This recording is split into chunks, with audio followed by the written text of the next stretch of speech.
Bienvenue dans notre podcast African Cities Voices. On reçoit pour cette 4e édition Myriam Chabani. Donc, selon la longue tradition, maintenant, on va la laisser se présenter. Bonjour.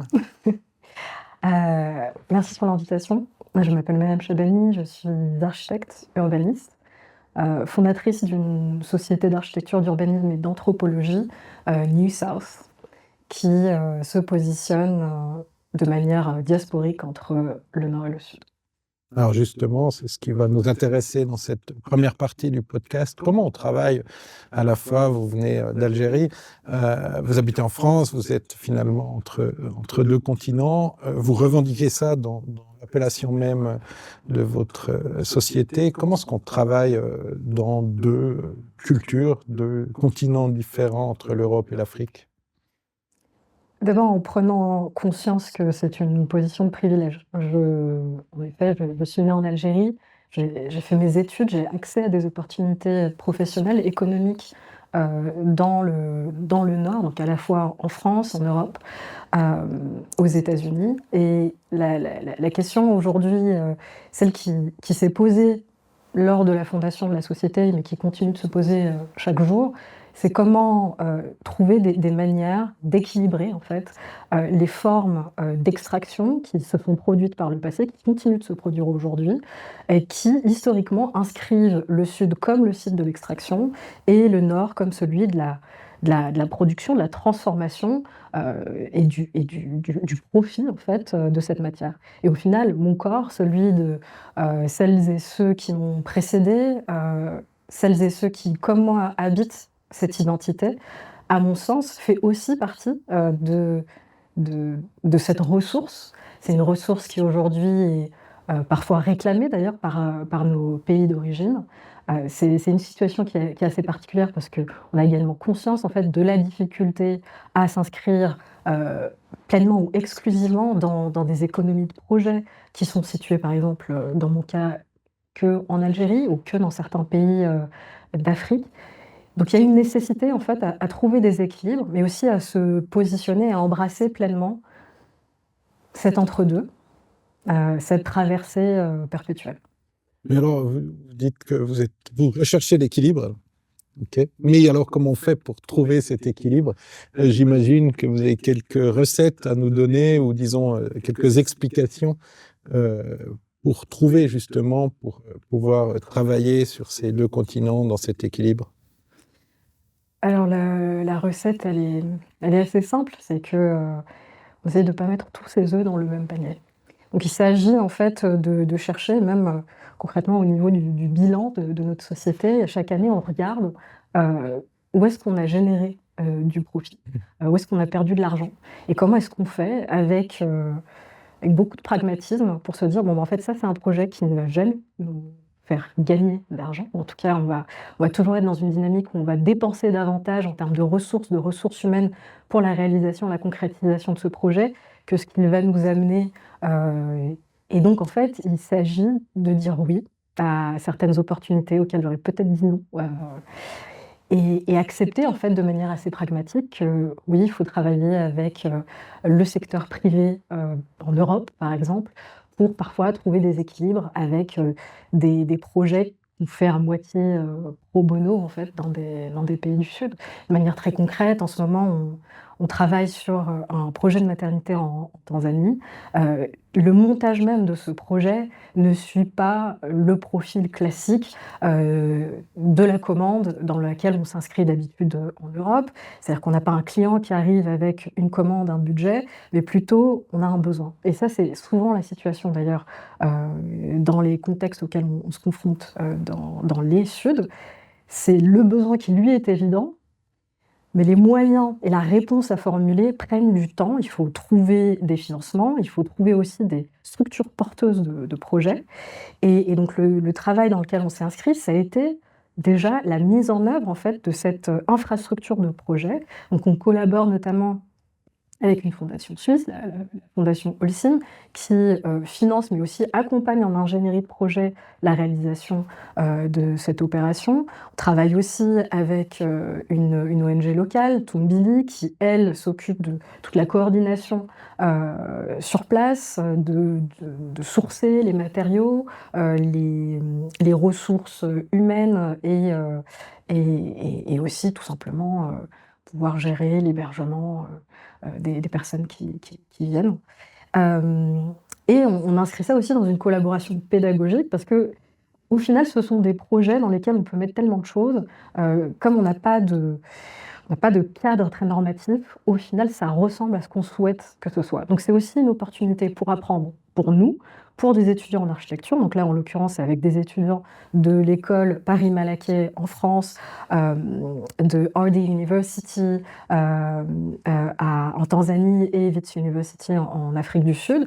Et donc, pourquoi est-ce qu'on travaille aussi avec des étudiants? C'est parce que la partie conception, ça nous allège de pouvoir le faire de manière collaborative, alors que si, en tant que société d'architecture, on cherchait à faire tout ce travail seul, on n'est tout simplement pas en mesure de le faire. Donc ça, c'est le cas, c'est la réponse qui a été formulée pour ce projet. C'est un exemple parmi d'autres. En fonction des opportunités, en fonction des sujets, évidemment, la réponse va être différente. Mais alors, est-ce qu'il n'y a pas une opportunité, ce qu'on appelle les reverse innovation, il n'y en a pas une opportunité à vous entendre?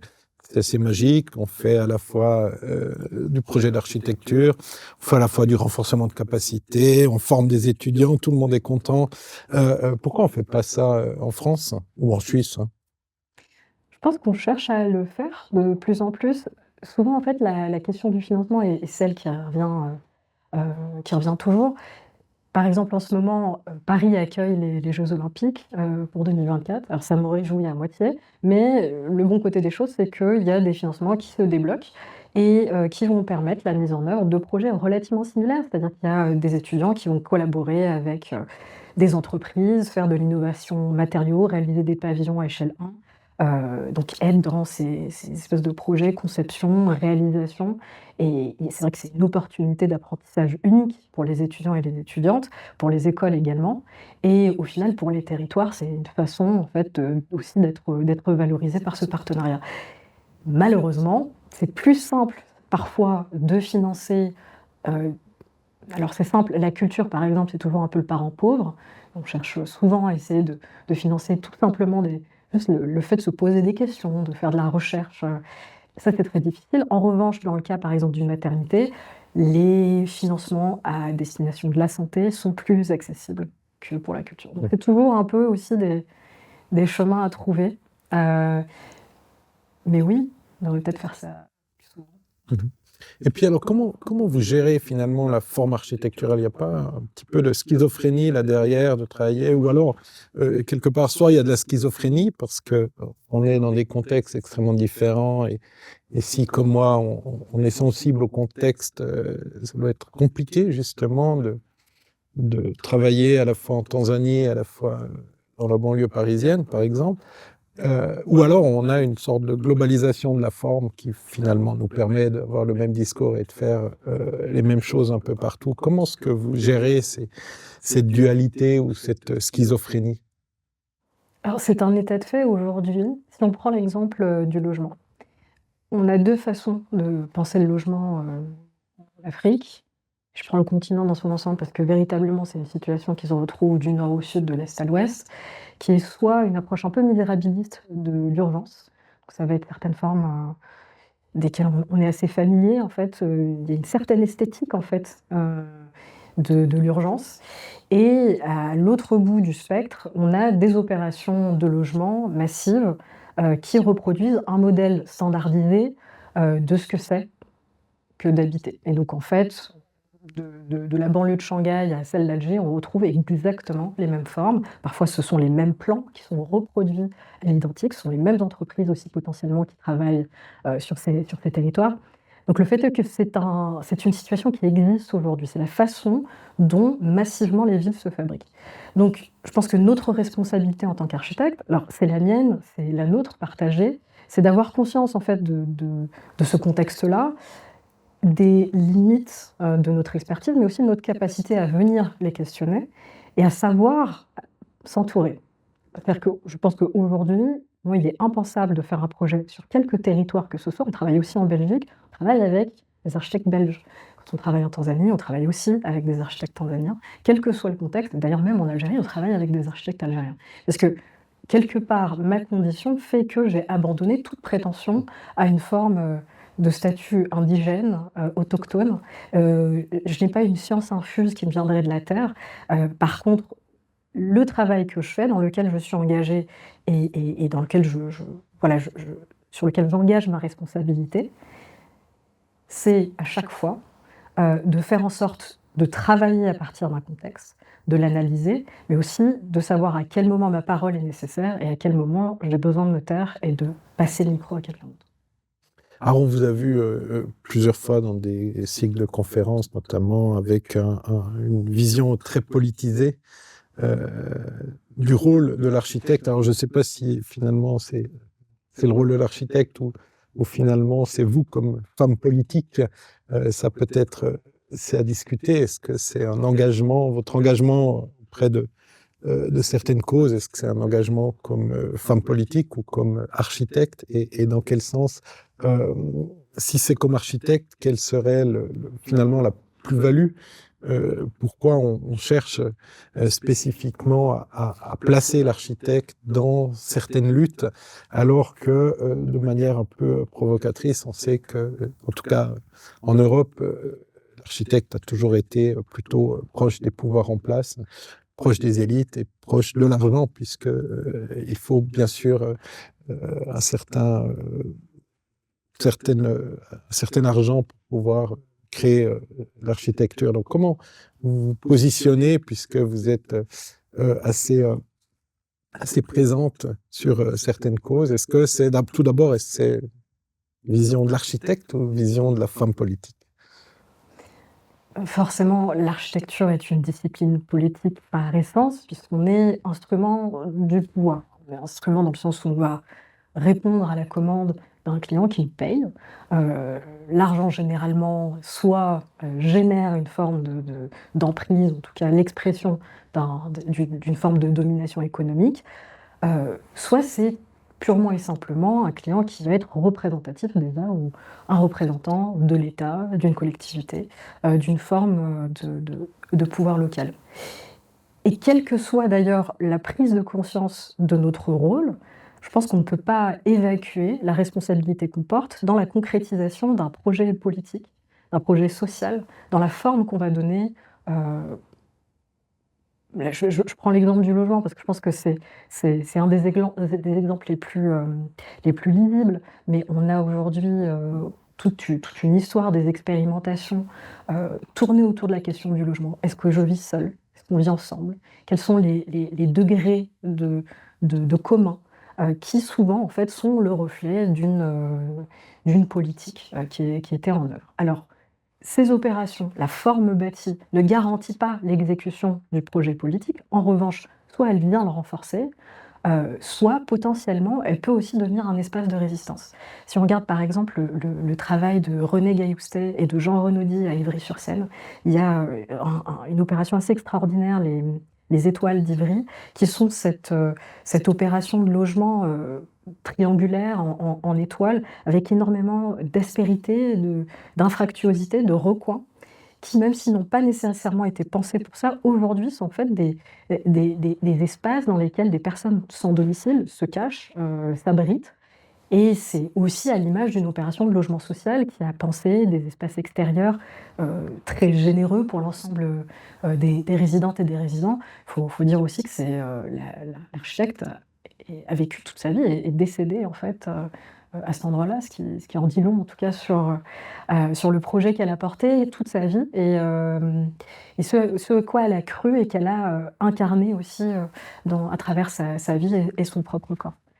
Donc la réponse en un mot, je pense, c'est qu'on est tous, soit on choisit de comprendre les dynamiques de domination et de pouvoir qui s'exercent, et on essaie de voir comment est-ce qu'on navigue au sein de ces dynamiques-là, soit on choisit de les ignorer, et il ne faut pas douter pour autant, elles vont exercer un impact absolument énorme sur notre pratique et sur nos vies. Mais est-ce que finalement cette version politisée de l'architecte, et je comprends sur l'exemple que vous prenez, euh, mais bien que en fonction du type de gestion qu'on aura de l'habitat, les sans-abri qui trouvent un espace généreux, euh, non prévu à la base sans doute par l'architecte, mais pourrait aussi très bien se faire déloger manu militari. Donc, on est au-delà de l'architecture. Est-ce que ces exemples-là, finalement, sont pas les exceptions qui légitiment la règle?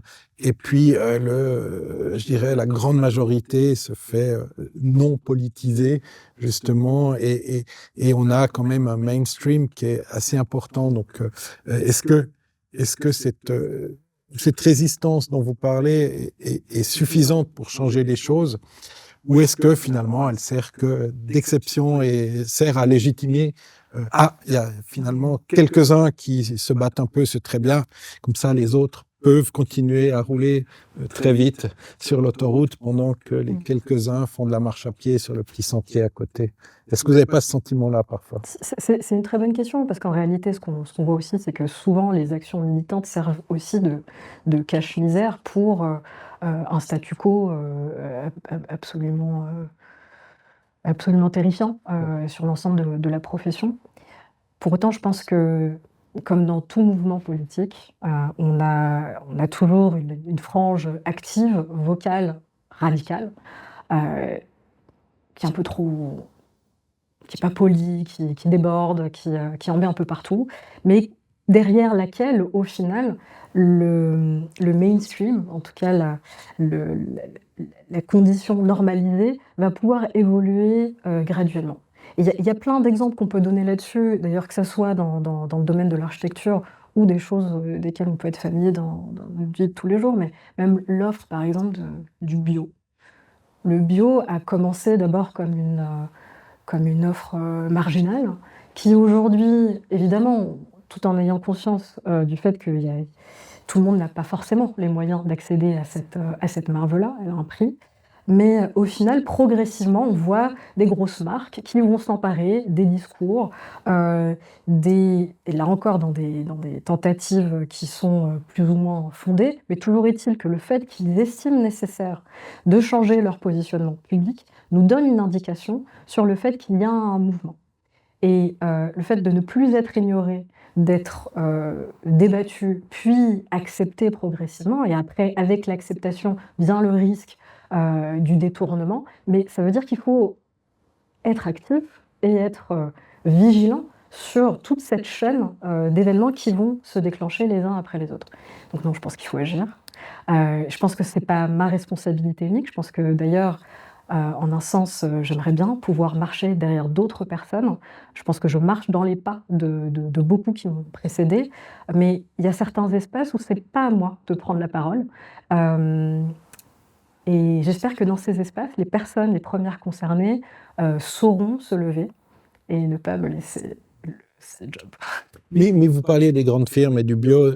Enfin, l'exemple est sans doute bien trouvé, mais est-ce que alors les cyniques dont je fais partie pourraient se dire, ah ben, finalement, quand les grandes marques commencent à se saisir, c'est que le monde est foutu, puisqu'on va repartir pour un tour. Donc, comment est-ce qu'on arrive à finalement rester toujours actif sur ce chemin qui est relativement ténu, tout en sachant que, quelque part, vous avez profession qui demande d'aller plutôt vers les grandes firmes que les militants ou que les révoltés avant tout. Donc, comment est-ce que vous réussissez à faire à rester sur ce chemin qui finalement est relativement escarpé, hein? On a l'impression d'être un peu en crête entre deux mondes qui pourraient finalement s'effondrer. Ouais, et qui n'est pas le même pour tout le monde d'ailleurs. Qui n'est pas le même pour tout le monde. Alors, je me définirais pas particulièrement comme militante en réalité. En revanche, je m'identifie beaucoup dans le terme de pirate. Pourquoi? Parce que je ne fais pas ce que je fais pour le bien un peu abstrait de l'humanité.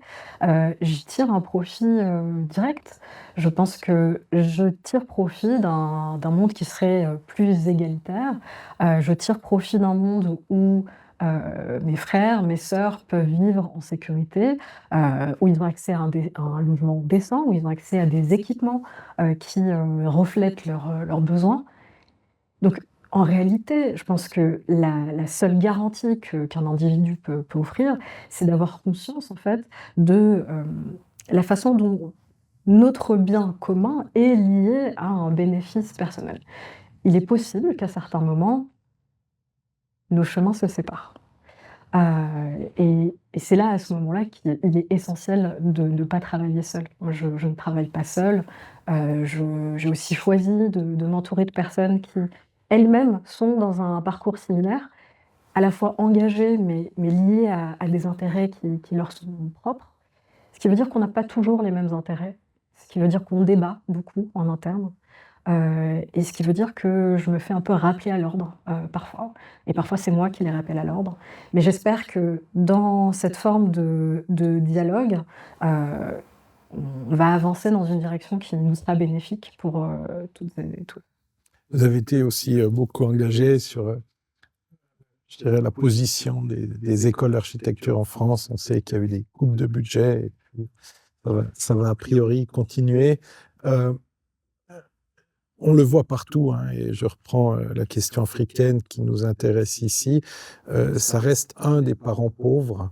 Euh, que devrions-nous faire pour ces écoles? Alors, bien sûr, plus de moyens, mais la question, elle est récurrente. Est-ce qu'il n'y a pas d'autres pistes qu'on pourrait développer, d'autres manières de faire, plutôt que de juste demander des crédits plus de crédits pour plus d'écoles? Est-ce que vous voyez dans vos pratiques au quotidien peut-être des systèmes pédagogiques ou des choses qui pourraient ouvrir des pistes vers d'autres choses qui n'est pas forcément plus onéreux, mais qui permettraient à large échelle de faire un peu de prosélytisme, en tout cas pour les formes urbaines et architecturales? On a combien de temps? Hem, alors déjà, j'ai la chance de pouvoir, croiser des méthodes pédagogiques différentes parce que, j'enseigne, au sein de l'ENSA Paris-Malaquais, en France. J'enseigne aussi au Royal College of Arts à Londres. Et jusqu'à récemment, j'enseignais aussi à la Aide à Genève. Et c'est pas les mêmes moyens, c'est pas les mêmes méthodes et c'est pas les mêmes résultats. Par contre, il y a des choses qui sont assez intéressantes que qui ne se dépendent en réalité pas de la question du financement, mais plutôt de la structure même des établissements. Donc par exemple, quelque chose qu'on trouve à l'EPFL, mais qu'on ne trouve pas à l'ENSA Paris-Malaquais, ça va être cette capacité à, confronter des expertises, des disciplines au sein d'un même établissement, en faisant, 10-15 minutes de marche pour, trouver, une autre forme d'expertise et je pense qu'il y a un potentiel absolument énorme pour les étudiants et étudiantes en architecture. Ça suffit de découvrir ce que c'est comme discipline à la sortie de l'école, une fois qu'on est vraiment confronté, au monde réel. On ne travaille pas seul. On travaille avec, des ingénieurs, des paysagistes. On travaille aussi avec des gens qui n'y connaissent rien, la façon de fabriquer la ville, mais qu'il faut convaincre, qu'il faut apprendre à convaincre. Et je pense que cette question d'interdisciplinarité, elle est absolument fondamentale et c'est quelque chose que j'aimerais bien parvenir à accompagner, à mettre en place de différentes manières. Il y a un format que je trouve assez intéressant aussi, c'est celui du temps long. C'est-à-dire que, moi j'ai plutôt l'habitude de studios qui durent un semestre. Depuis que j'ai découvert les studios d'1 an, je vois la différence en fait dans la maturité des projets, la capacité aussi de prendre le temps de faire de la recherche et de mettre en application cette recherche, pas simplement d'être dans des effets de manche en fait, où on va chercher 2-3 accessoires, dans le travail, de diagnostic qu'on a pu réaliser pour venir, le plaquer dans le projet, mais vraiment quelque part de digérer et c'est ça qui nous permet aussi de faire émerger des canons différents, des formes de bibliothèques de savoir qu'on a envie de renouveler et ça, c'est le travail dans lequel je suis engagée. Malheureusement, ça prend du temps de mettre à la poubelle tout un corpus, de savoir, de connaissances majoritairement européens pour essayer de centrer un corpus, africain, des Suds mondiaux. Ça prend du temps, mais ça ressemble pas juste à un livre, ça peut être, des formes de connaissances, orales, de la danse, des formes de en tout cas de transmission de la connaissance qui peuvent prendre énormément de formes. Donc comment est-ce qu'on transforme ça en architecture? En fait, ça nécessite un peu de réflexion. Mais vous parlez du temps long et on a quand même une difficulté justement, c'est que j'imagine que le temps long, si vous habitez à Paris, il peut être à l'école d'architecture à Paris, il peut être à Londres, parce qu'il y a une proximité. Mais comment est-ce qu'on fait justement pour, vous parliez finalement de toute cette connaissance qu'on pourrait aussi faire fructifier, transformer sur le continent, et on a finalement un problème de présence même, euh, où on va développer des modules de 2 semaines, alors même qu'il faudrait un temps long. Est-ce que là, vous voyez une possibilité, ou finalement, est-ce qu'on est, je dirais, on n'a pas le choix, et puis c'est comme ça, et finalement, c'est les choses qui peuvent arriver, mais il y a des écoles qui vont faire des modules d'1 mois, de 2 semaines, et il y a d'autres écoles qui se permettent de faire du temps long. On l'a compris, et je pense qu'il y a bien sûr un effet de digestion des savoirs et des apprentissages, pour que ça commence à percoler véritablement chez les étudiants. Comment est-ce qu'on fait quand on n'est pas sur place? Excellente question. Non, mais le vrai souci aujourd'hui, c'est l'offre limitée, en fait, au niveau des établissements d'enseignement supérieur sur le continent africain. Si on parle spécifiquement de ce continent-là, il y a un vrai problème, en fait, dans le fait d'avoir une école qui va desservir 3-4 pays en Afrique de l'Ouest, par exemple. Donc je pense que déjà, il y a une question de tous ces investissements qui aujourd'hui existent. Si je prends l'exemple de la France, il y a beaucoup d'argent qui est investi aujourd'hui sur le continent africain. Ça fait partie d'une forme de diplomatie à la française, à la suisse, à l'européenne.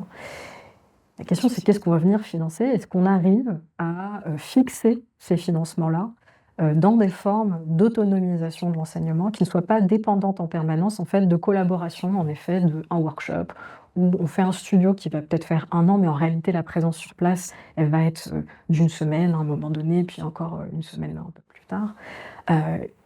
C'est une manière de faire émerger une offre locale. Et je pense qu'on ne peut pas...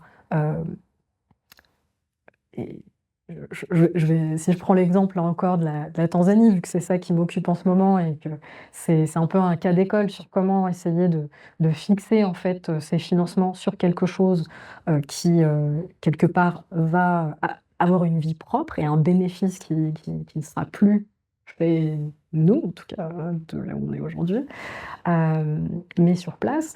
C'est aussi des choix sur, quand j'obtiens un financement pour mon studio, est-ce que tout va partir dans l'hébergement de mes étudiants, dans le voyage, et cetera? Ou est-ce que personne ne part? Est-ce qu'on reste, sur place? Est-ce que cet argent va plutôt servir à autre chose? C'est aussi des choix à faire, hem et on est libre de les faire, et je pense qu'aujourd'hui, avec du recul, on apprend de plus en plus, la nécessité pour nous, avec les responsabilités qu'on porte, en ayant accès en fait, à ces infrastructures-là, de faire en sorte qu'il y ait plus que nous et nos carrières individuelles, qui tirent profit en fait, de ça. Vous voyez dans le digital une possibilité de quelque chose, ou pour vous, ça reste Bah, quelque chose de suffisamment abstrait pour que... je pense que le digital, c'est une forme absolument, heu, monumentale. En réalité, c'est quelque chose qui nous permet, déjà aujourd'hui, de travailler à temps réel avec les enseignants et les étudiants et les étudiantes sur place, chose qu'on ne faisait pas encore, moi avant le Covid, je ne connaissais pas Zoom et je ne travaillais pas de cette manière-là. Hem, Aujourd'hui, c'est un outil, qui a énormément démocratisé aussi une forme de fluidité, même dans des jurys, à distance en fait, donc une forme de continuité dans l'accompagnement pédagogique d'un côté comme de l'autre. Après sur la diffusion et la dissémination des savoirs, je pense aussi que c'est essentiel. Là, je reviens d'ailleurs d'un atelier qui était organisé par, Afina de Jong, à Rotterdam, le Embodied Restoration Lab, qui consiste à essayer de mettre en place une intelligence artificielle qui serait nourrie de références, de ressources, plutôt d'ailleurs, plutôt décoloniales, plutôt, des Suds, plus particulièrement d'ailleurs, centrées sur l'Afrique. Et donc c'est un travail de déconstruction, mais aussi d'utilisation d'outils qui jusqu'ici sont très critiqués pour des biais racistes et qui, en réalité, c'est pas l'outil qui est problématique, c'est plutôt le référentiel et l'utilisation qu'on en fait. Donc non, c'est un outil extrêmement puissant et en effet.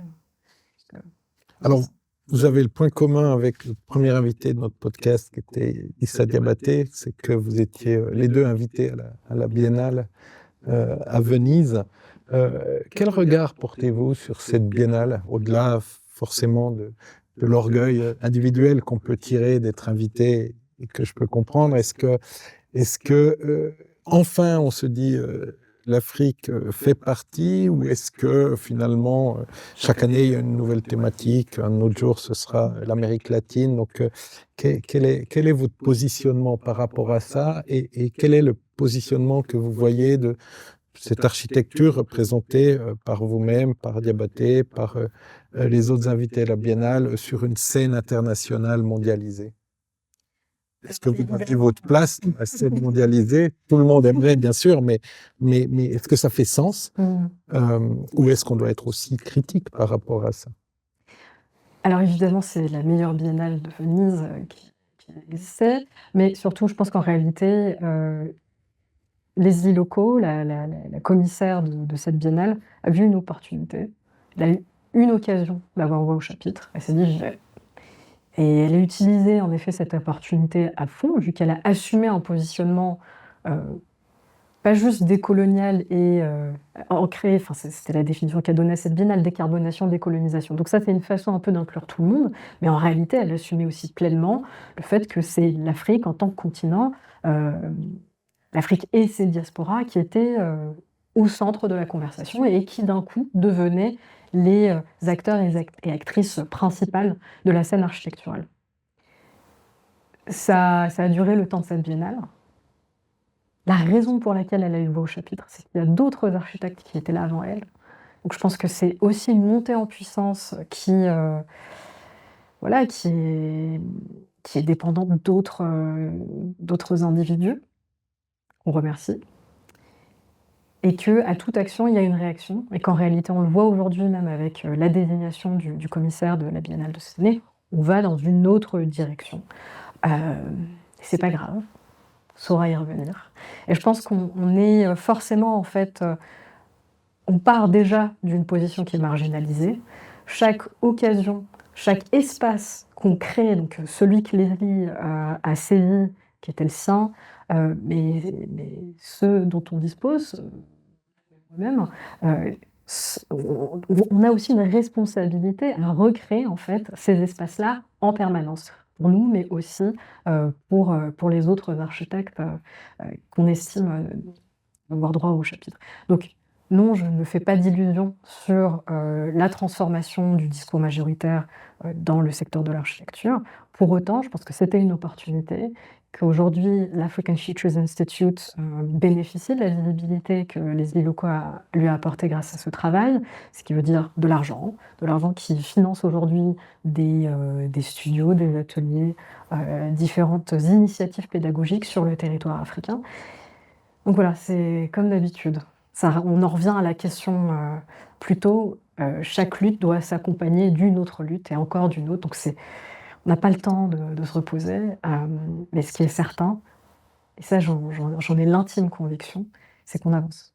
Mais il y a quand même des voix qui justement seraient plutôt sur un africanisme ou une africanité de l'architecture, et donc on pourrait se poser la question du bien fondé de cette architecture qui va se montrer à Venise et pas à Dakar ou à Nairobi. Donc en disant finalement ce type de biennale, et s'il y a une architecture africaine, continentale, qui tire ses racines, en tout cas, de cette africanité que certains revendiquent, il faudrait aussi qu'il y ait des biennales d'architecture sur le continent. Mais est-ce que vous croyez véritablement à cette africanité, à ces racines, à cette spécificité? Et si oui, est-ce que vraiment c'était le bon endroit finalement d'aller montrer cette chose-là à Venise, ou est-ce que finalement on aurait dû créer une biennale, ou on devrait créer une biennale spécifique sur le continent africain pour montrer finalement le travail que font ces architectes au quotidien sur le continent? Les 2 ne sont pas contradictoires et les 2 devraient émerger en parallèle. Moi, je crois vraiment au pouvoir de la visibilité. Je pense qu'on se construit à partir d'imaginaire et je pense qu'on se construit en voyant autour de nous, en fait, des visages, des pratiques auxquelles on peut s'identifier. Et donc je pense que le rôle de la Biennale de Venise, comme c'est la biennale d'architecture la plus connue, celle qui a le plus grand rayonnement, heu, ne peut pas être sous-estimé. Je pense que c'est indispensable d'occuper ces espaces-là. Je pense qu'il faut qu'on continue de le faire dans d'autres espaces, auxquels je pense même pas forcément encore aujourd'hui, mais je pense qu'il faut sortir en permanence, en fait, de cette marge-là. Pour autant, on a absolument besoin, de mettre en place des formes de rayonnement culturel qui soient locales, qui soient ancrées sur, le continent. Alors on voit qu'aujourd'hui, on a, malheureusement pas encore, enfin bon, il y a la Biennale de Dakar, mais c'est plutôt une biennale d'art, mais pour autant, elle est accompagnée en fait d'expositions d'architecture, plutôt en satellite. Alors l'architecture souffre toujours d'ailleurs de voilà, de sa relation à l'art. Est-ce que c'est de l'art? Mais toujours est-il que ça nous permet au final d'exister aussi au sein d'autres manifestations culturelles. Il y a eu aussi la Biennale de Lagos, pareil, il y a pas énormément de moyens, il y a pas énormément de financement, mais il y a des choses qui se mettent en place et qui trouvent en fait écho, localement. Maintenant, on a des choses comme la Biennale de Sharjah, c'est Toshino Shino qui a été, la curatrice cette année, donc c'est une architecte, du Nigeria.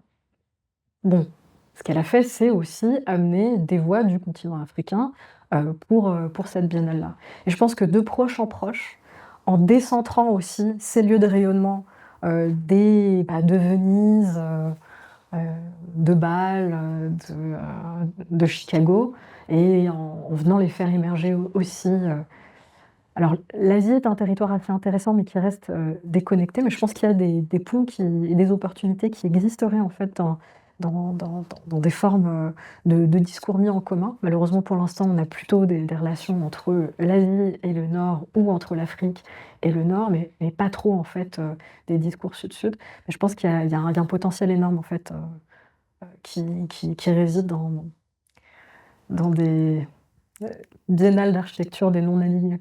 Mmh.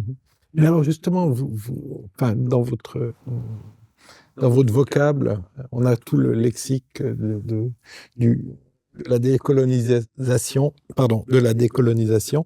Alors, moi qui viens de Suisse, c'est des choses qui parfois, sont difficiles à comprendre. Enfin, c'est des faits historiques, mais c'est pas des faits identitaires, bien que à peu près tous les pays européens, d'une manière ou d'une autre, ont contribué à travers, les banques ou le commerce des minerais à un type de colonialisme, mais même s'il n'était pas officiel. Donc, est-ce qu'on est encore là aujourd'hui, ou est-ce que on ne devrait pas finalement mettre dans pertes et profits, comme on dirait en comptabilité, et voir ce qu'on pourrait faire? J'ai parfois l'impression que dans les discours et dans les faits, on passe plus de temps à essayer de déconstruire ou de comprendre si on est dans le colonialisme, le décolonialisme et ce genre de choses, et qui nous empêche finalement peut-être d'un petit peu rêver l'avenir. Est-ce que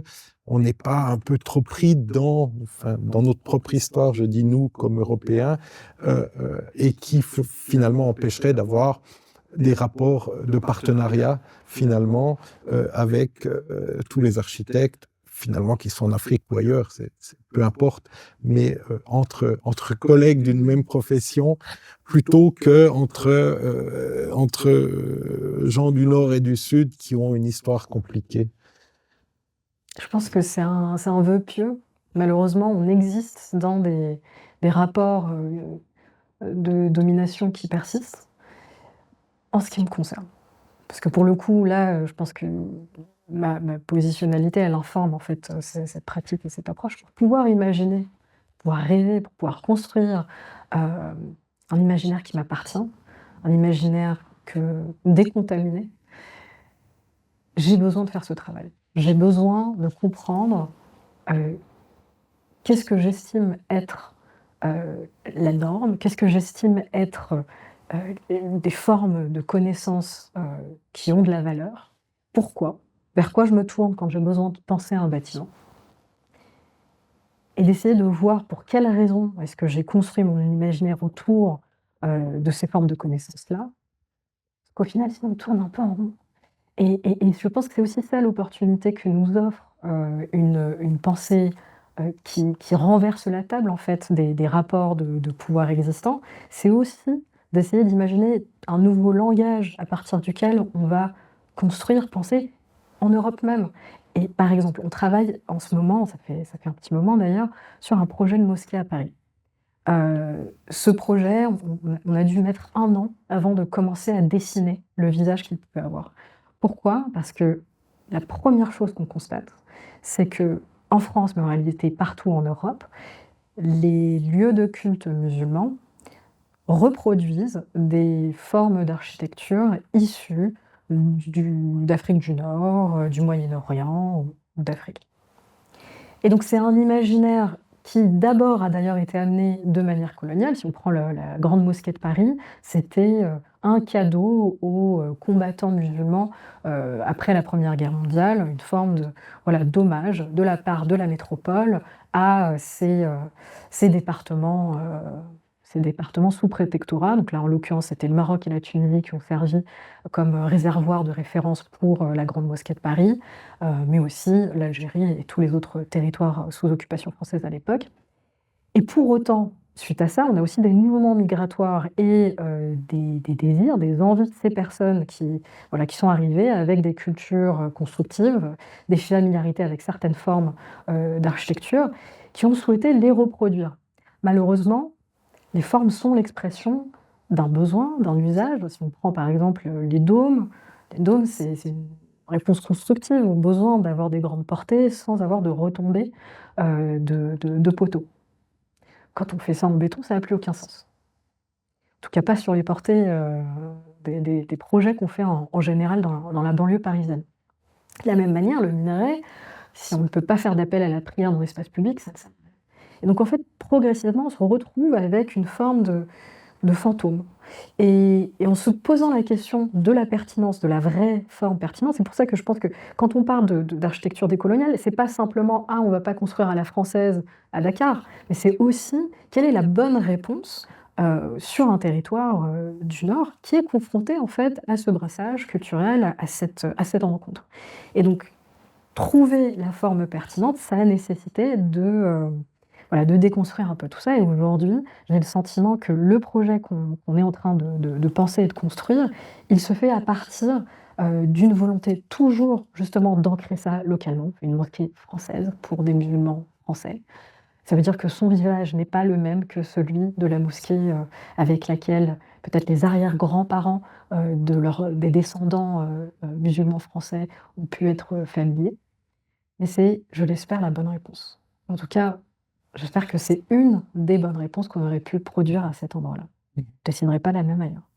Mais c'est sans doute une réponse, mais alors on pourrait opposer ça à, si je prends par exemple la ville de Nouakchott, où très clairement il y a la mosquée marocaine, la mosquée saoudienne, avec des formes qu'on reconnaît aussi. Donc il y a aussi une utilité à ces formes, on sait qui sont finalement les communautés qu'il y a derrière, voir les bailleurs en fonction du type de mosquée, on veut savoir qui est derrière cette mosquée. Donc, il pourrait y avoir symboliquement un attrait. Et ce que je trouve assez intéressant, c'est que plus on va au sud, plus on est d'accord d'avoir la mosquée marocaine et saoudienne, et finalement, plus on est au nord, plus on veut redéfinir ces formes. Et là, je pense qu'on a encore un travail à faire de redéfinition.